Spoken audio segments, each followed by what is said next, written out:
আচ্ছা বলেন তো কোরআনের শ্রেষ্ঠ সূরা কোনটি? জোরে বলেন। কোন সূরা দিয়ে হুজুররা ফু দেয়? দেখবেন ফু দেওয়ার সময় আস্তে আস্তে পড়ে, যাতে মানুষের টের না পায়। আমি তখন 7 বছরের শিশু। নুরুল আমিন আতিকি গাফারাহুল্লাহ অত্যন্ত বড় মাপের একজন আল্লাহর ওলি ছিলেন। তিনাকে জেলখানায় ঢুকিয়েছে। তিনি জেলখানায় ফজরের নামাজ পড়ে হাত তুললেন, জেলখানার কোনা দিয়ে আগুন ধরলো। আগুন নেবানো যাচ্ছে না। নুরুল আমিন আতিকি, তার ছেলে আছে সাজ্জাদুর রহমান আতিকি, ভণ্ড পিন্না, এরাই আল্লাহর আসল ওলি। অন্যায় ভাবে তাকে ঢুকানো হয়েছে। সে নুরুল আমিন আতিকি চলে গেছেন, ওনার ছেলে আছে এখন সাজ্জাদুর রহমান আতিকি, হাম্মাদুর রহমান আতিকি চলে গেছেন। আল্লাহ তার কবরগুলোকে জান্নাতুল ফেরদাউস বানান।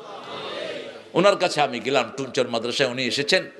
আমি গিয়ে বললাম যে হুজুর, আম্মা আপনার কাছে পাঠিয়েছে, আমাকে একটু দোয়া করে দেন, একটু পানি পড়া দেন।